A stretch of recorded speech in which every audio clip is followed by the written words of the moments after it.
What's up, guys? It's Justin again. Today's video is something that's kind of important to me. This model as a whole is kind of important to me.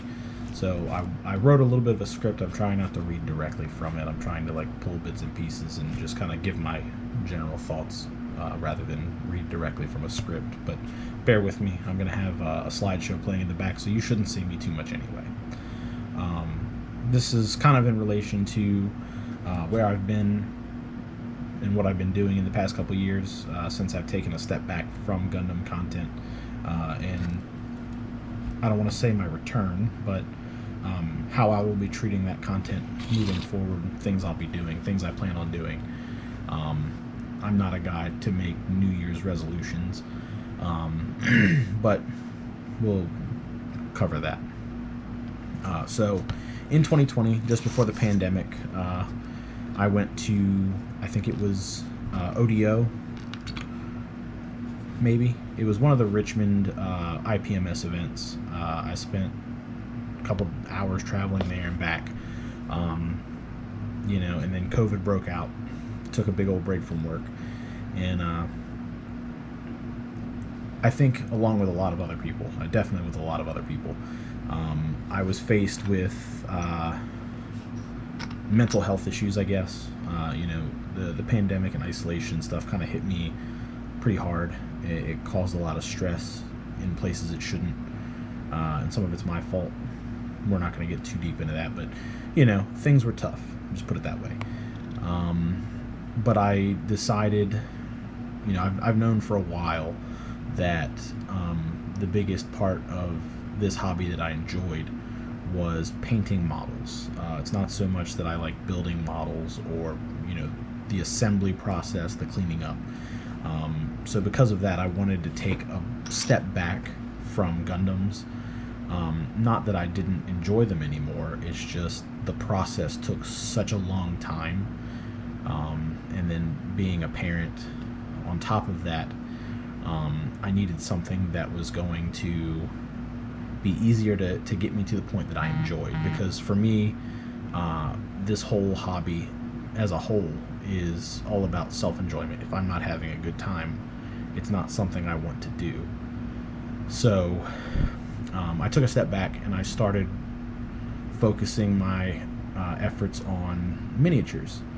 Now, I had miniatures and stuff in the past, and I bought miniatures. I had interest in miniatures for a long time. I just didn't necessarily have the skills or the know-how to do it, nor did I have the time with other hobbies and things like that. And the pandemic really kind of gave me a window to give it a solid shot. And I found that, for me anyway, doing much smaller assemblies, 4, 5, 6 parts, glue them together, throw some primer on it, you're ready to go, got me to the point where I was happy, and I could start doing what I liked. Whereas with Gundams, you're putting together hundreds and hundreds, sometimes thousands of pieces before you can get to that part that I liked. So I still love Gundam, still love Mecha, but on top of all that, I took a step back from social media as well. I kind of started posting less and less and less. Part of it being I got too involved with the community. I think I put a lot of emphasis on trying to... I wanted to be able to answer anybody's questions. I wanted to be able to do everything in the community, and that's just, it's unreasonable, it's unrealistic. I burnt myself out, is the easiest way to put it.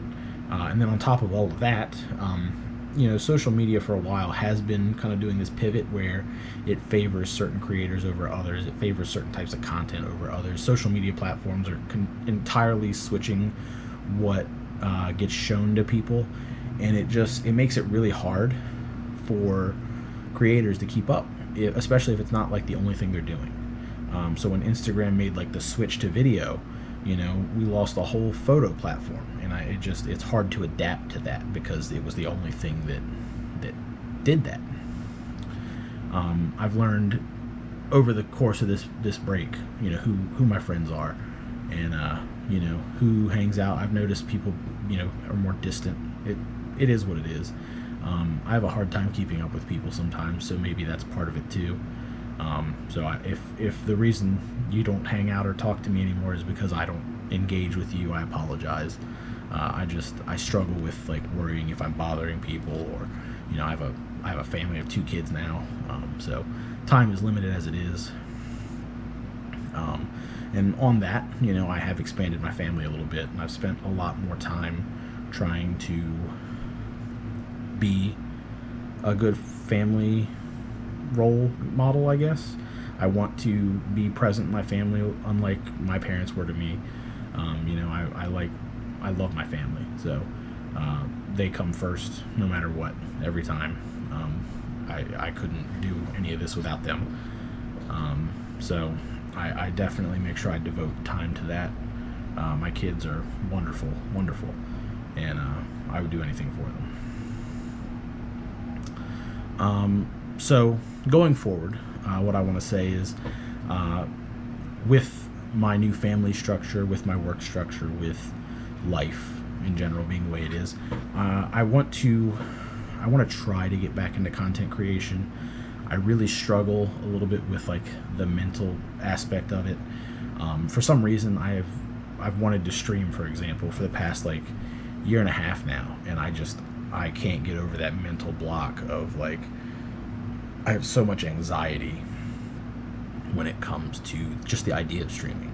I get real excited, I get amped up about it, and then it comes time for me to like, I'm gonna set it up, I'm gonna start doing it, and I just last minute, you know, I pull the plug on and I don't do it. Maybe I will stream, I don't know. I would like to. I think it would be fun. But if not, you know, I'm not going to stress over it. And the same thing goes for videos and stuff. I'm not going to try and make content creation my job. I don't have an interest in that. I never have, really. It'd be nice to have the hobby support the hobby. I would like for my hobby expense to support the hobby completely. That'd be great. Again, if it happens, it happens. If it doesn't, I'm not going to stress over it. I don't buy a lot of hobby stuff to begin with, so I own plenty. It's not like I don't already have a lifetime supply of models that I can paint and build and enjoy. So I'm not worried about it. But content creation for me is going to change a little bit. I'm not going to try and follow an algorithm. I'm not going to try and beat other creators. I'm not going to try and compete with other creators. I'm going to make content when I want to. I'm going to make the content that I want to. If I want to build a project completely off camera just for me, I'm going to do that. But if there's something I want to document, something I want to show off, I will. And I'm going to do it in my own time frame. I'm not going to set any even loose goals for myself. If I want to make 1 video a month, if I want to make 10 videos a month, I'm going to do whatever I want to do. And I think that's the way social media should work. I think that it's crazy that videos are pushed to people based on their frequency. I'm just trying to adapt what I do so that I can still enjoy it and be viewed as competent and make content that reaches the people that it needs to reach. I want to help people grow. I want to grow myself. You know, you can look back. I've got some bad takes on here, but I've changed. I've grown from a lot of that. All right, so I don't know where that cut off, but I'm going to wrap this up here. I just want to say thank you guys who have stuck around, who still watch my videos, who still engage with me. I want to give a big shout out to Heavy Weapon Systems. I don't actually know your name, but I want to thank you for the conversations. Thank you for hanging out. You have really inspired me. Thank you for making such a cool model kit. Thank you for the extras and the stickers for my kids. They love them. You know, thank you for chatting me up. It means the world to me. Thank you to everybody else who does talk to me. Gunpla Joey, man, you're one of my favorite dudes out there. You are phenomenal. There's so many of you guys. I couldn't name them all without forgetting somebody and being upset that I forgot somebody. So if you hit me up on the regular, if I chat you up, thank you. Helios, everybody on Helios, I love you guys. Thank you for being you. If there's anything you want to see from me in the future, please leave it in a comment. If you want to support me, subscribe, leave a comment below. Those are the biggest things you can do to help me. But there are additional links down below. There's a coffee shop where you can leave a tip. My Patreon is still up, but I don't really use it. So if you want to monthly subscribe or whatever, you can do that. But please, no pressure on any of that. Just keep watching videos. Let me know what you want to see. Let me know what you like. Let me know what you're doing. And then next up, there should be a tutorial video on how I made this head, or how I painted this head. So hopefully you guys stick around and enjoy that. I will see you guys in the very near future. I love you guys. Thank you so much. Bye.